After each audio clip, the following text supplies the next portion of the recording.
माँ शारदे हिंदी क्लास 07 में आप सभी का हार्दिक स्वागत है। आज कक्षा 9, 11, 12 क्लास के लिए रस देखेंगे 2025-26 नए सत्र के लिए।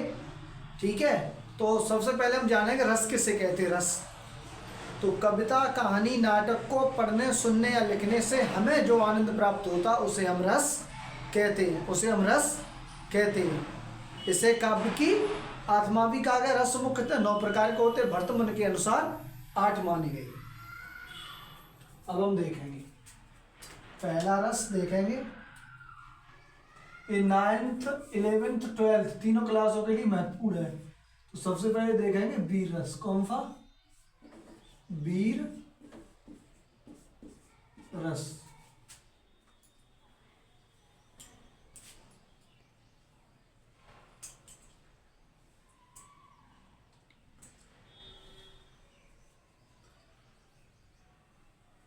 तो इसे देखेंगे, किसी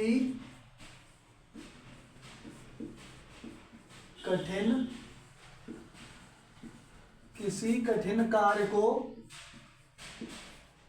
करने के लिए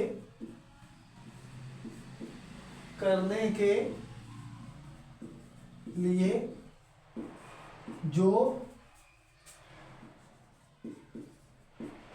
हमारे हृदय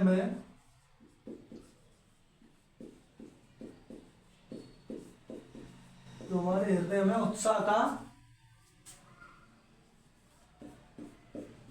का भाव जागृत होता है, उसे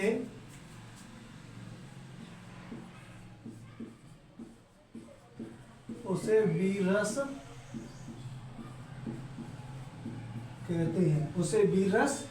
कहते हैं। इसका स्थायी भाव उत्साह होता है।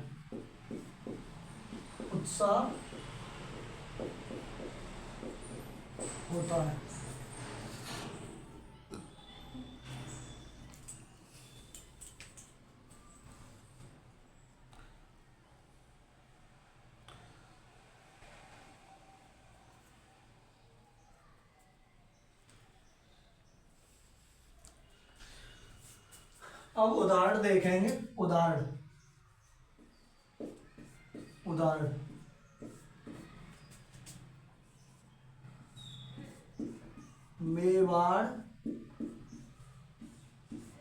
मेवाड़ केसरी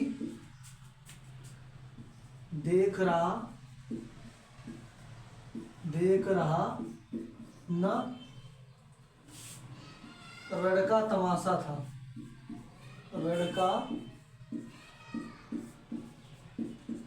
था।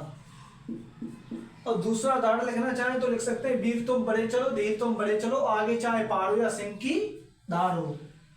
दूसरा रस देखेंगे श्रृंगार रस। कौन सा? श्रृंगार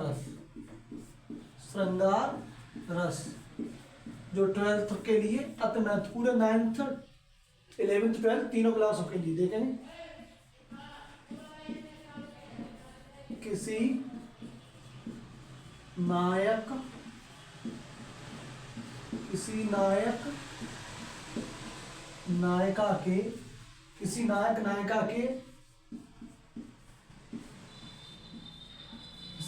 नायिका के सौंदर्य का वर्णन करना ही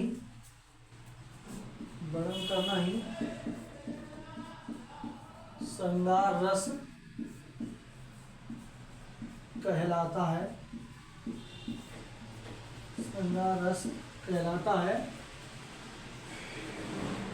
इसका स्थायी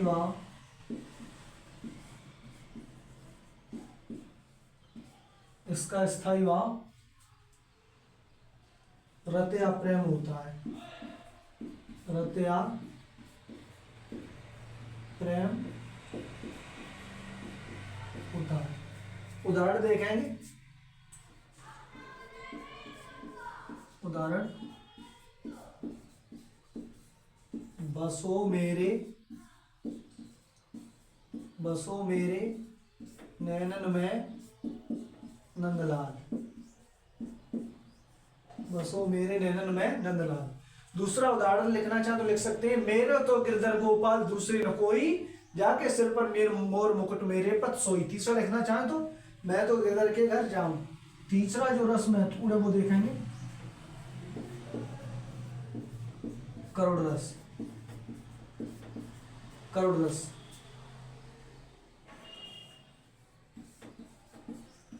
किसी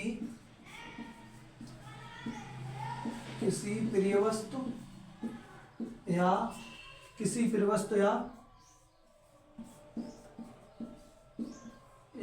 के विनाश की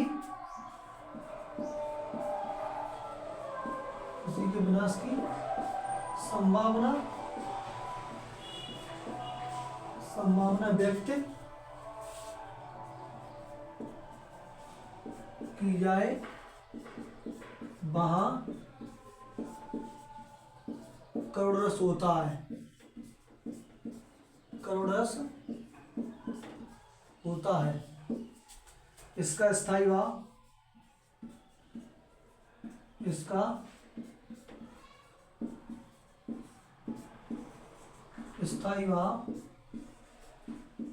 शोक होता है। शोक होता है।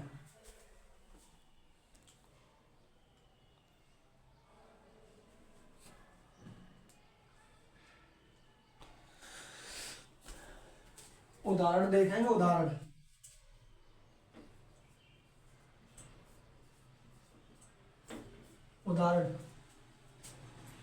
सुदामा की